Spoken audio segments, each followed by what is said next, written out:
as I talked about with Stephen Colbert tonight, it is just unavoidable that the thing for which Trump is going to be impeached is a sort of open and shut case. He called Ukraine. He asked them to provide him some help with this Joe Biden problem he thinks he might have for 2020 for his reelection. He admits doing it. The White House has provided us the proof that he did it. It's kind of open and shut. I mean, you can't solicit help from a foreign government for your reelection campaign. That's what he did. So the core thing here is very simple. He did it. He admits it. We have the proof. He is going to be impeached for it. And to a certain extent, maybe that is all any of us ultimately will need to know.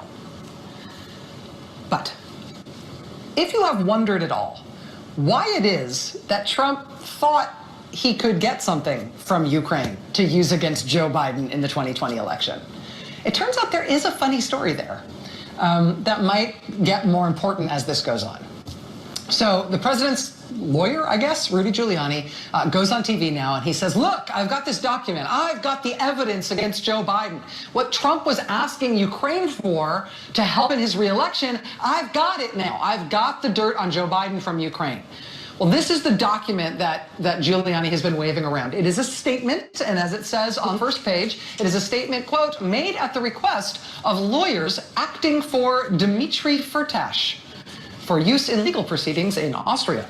This is the document, this is the stuff, this is the allegations that they want to use against Joe Biden. They've got it. You know, it's a statement that says Joe Biden definitely did terrible things that have all been disproven, but nevertheless, they should be definitely mainlined right onto the Fox News channel, and other news organizations should spend a bunch of time looking into them with front page stories, and the president should definitely base his re-election campaign around these disproven allegations, the same way he based his election campaign in 2016 around the documents and materials stolen on his behalf by Russian intelligence and posted online by WikiLeaks.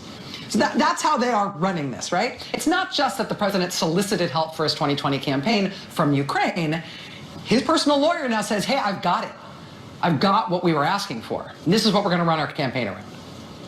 Factually, as I say, these claims against Joe Biden have not just been debunked, they have been revealed as outright lies. They're constructed lies that have been created for the purposes of trying to give Trump something to use against Biden and the Democrats to get reelected next year.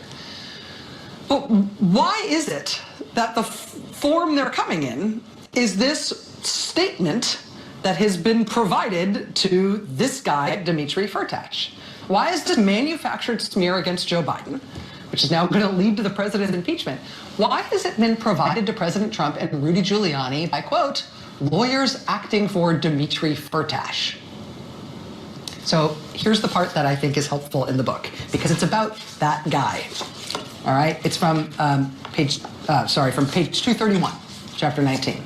Quote, Putin's team in the Kremlin was delighted to utilize a man with Dmitry Firtash's special skills and talents to shape Ukraine to its liking, to turn it from its increasingly worrying flirtation with the West, with the European Union, with, oh God, maybe even NATO. They cut Dmitry Firtash a sweetheart deal in Ukraine. Firtash was given the exclusive right to buy gas from Russia to sell to Ukraine at a very large profit, about $800 million a year, clear profit in 2007 alone. Firtash's company wasn't making anything. It wasn't even necessarily moving anything. It wasn't really doing anything at all except getting paid. Ukraine could just as easily have bought the gas with no middleman and no markup. But Putin wanted both the middleman and the markup, because Dmitry would turn out to be handy. And so would the assurance of fantastical corruption at the very heart of the Ukrainian state.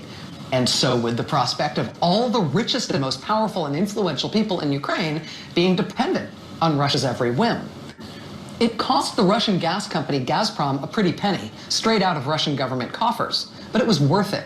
Firtash would have plenty of cash to spread around to shape Ukraine in ways that Putin would appreciate. Some of that cash didn't go back to Moscow as tribute, but even more of it went to prop up a pro-Kremlin political party, the Party of Regions, which meant that a whole bunch of that money ended up in the bank accounts of the mercenary American political operative, Paul Manafort. And then the next few pages, 232, 234, 233, 234, are about how, not that long ago, before he was in prison, before he was running President Donald Trump's campaign, Paul Manafort cooked up a scheme in Ukraine where the politician came in and said, hey, this gas deal where this guy's being paid all this money to sell gas between Russia and Ukraine, this is a corrupt deal. That guy doesn't need to be there. Why are we paying this middleman $800 million a year in pure profit when we could instead just buy the gas directly without him in there taking all that money? There was a politician who came into office promising to get rid of that deal. In response, Manafort engineered an elaborate effort in Ukraine to smear that politician for that. This woman there in the white coat. They literally got her locked up in Ukraine for her efforts to try to undo that corrupt deal, which the Kremlin had set up for this guy, Dmitry Firtash. She ran for office saying she'd clean up that corruption. She went right at that deal. She undid that deal. And then they prosecuted her for some vague allegation that she had something to do with the famously corrupt business of importing natural gas into Ukraine from Russia. Yeah, that is fantastically corrupt. And she did have something to do with it. She tried to clean it up. And so they prosecuted her and said she was the corrupt one. And that's how corruption can be really useful.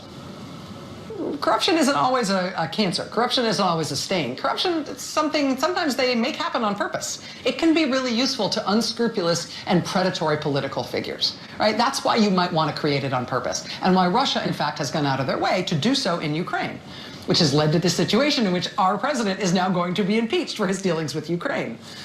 I mean, the basic idea is that if you've created a tar pit of corruption somewhere, one of the things that gives you, it's not only the ability to control the people who are in that tarry mess, it's the ability to make new allegations of corruption against anyone who even brushes by that mess that they've deliberately created, right?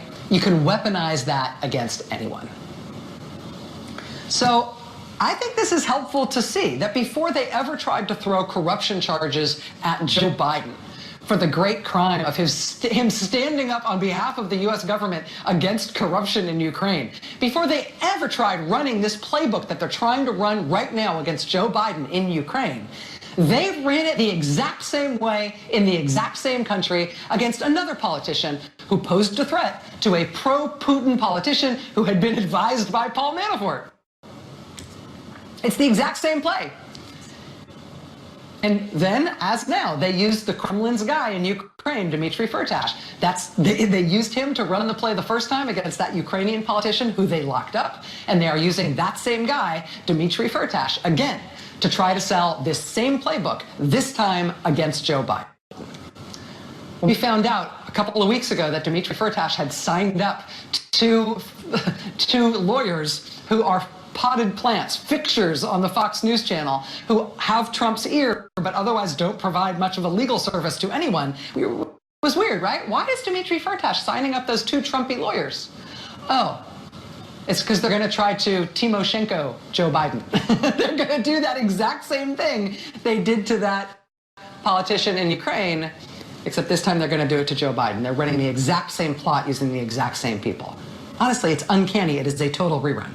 And the second time they're running it now is now. The first time they ran it is in the book that I nearly killed myself writing over this past year, which finally came out today. And I will not bug you about it any more than this. But as of today, it is finally out there. You can see for yourself. If you want to just skip to this part, the dry run for what they're doing to Joe Biden right now, you can start at chapter 19.